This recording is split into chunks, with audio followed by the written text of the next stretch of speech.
Greetings and Happy New Year to the class of 2020. This is Mrs. Gaspery just checking in with you about PrepWorks for quarter 3. Your advisory teacher should be giving you a paper schedule that looks like the one on the screen. So please take a look at that as we go over this so you'll know what you should be working on and hang on to it so you know the schedule. The math block that you start with is the blue one. So for ACT, math, and science, you're going to be working on functions first.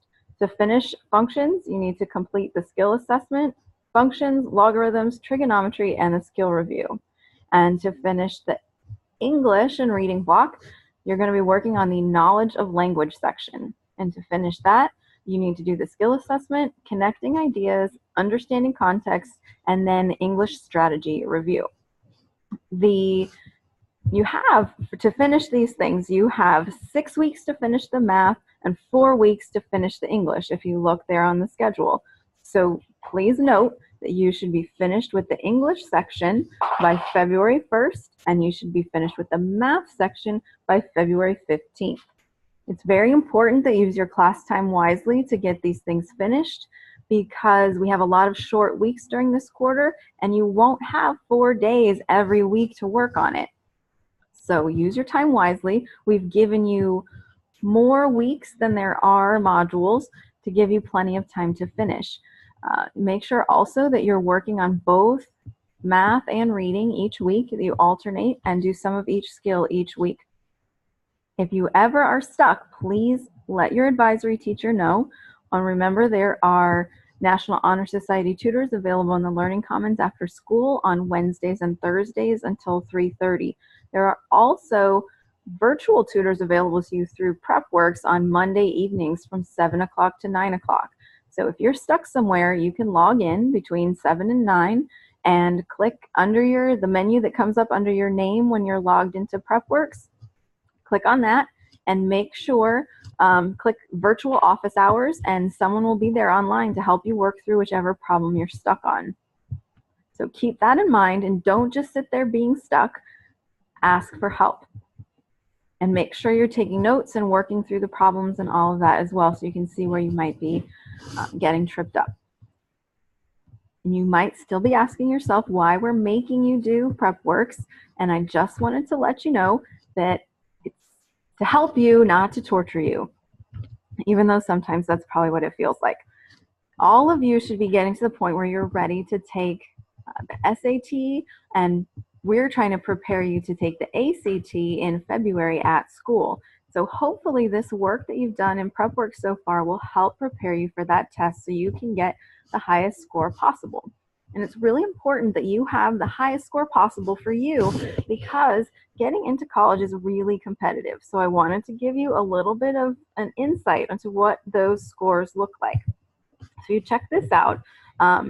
Says SAT scores at the top, but there are ACT scores on here too, and we'll focus on those because you're working on ACT and you're going to be taking the ACT pretty soon. So this chart lists the scores for the accepted students in the class of 2018 to the Florida Public Universities. And so the scores that are listed here are for the middle 50%. So that means 25% of the students have a lower score, 25% of the students have a higher, and that mid-range of 50% of the students has at least this score or in this range. So the ACT scores for fall acceptance rates are down here at the bottom, the very last row. And if you look, just because it's really clear and easy to see, FIU right here, FIU's in Miami, but the score right here is a 28. So the middle 50% of students have this sort of average score of 28 composite on the ACT.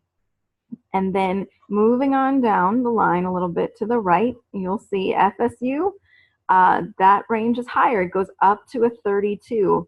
And over here down to UF, it goes all the way up to a 33.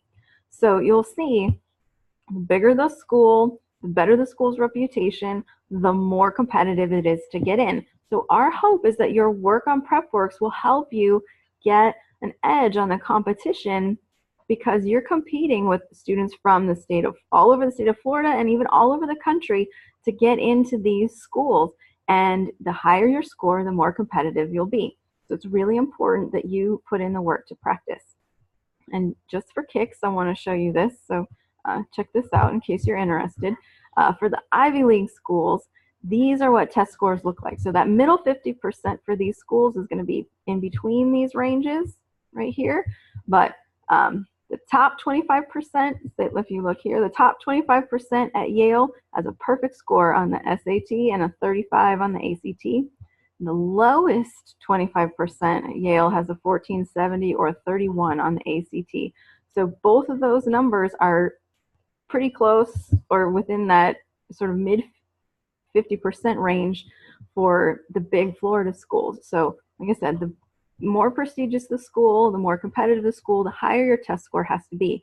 So it's important for you to assess where you want to go and what the requirements are to get into those schools so that you can put in the work to align your scores with your goals to make sure that you're competitive to get into the schools you're looking at. And this to show you that we're not making it up, this is data that comes from the College Board, which is the organization that puts out the SAT. Even though you're working on the ACT, the concept is the same. So they did a study and they found that based on 250,000 students from the class of 2017, 16,000 of those students who took the SAT saw a gain of 200 points or more by doing outside practice.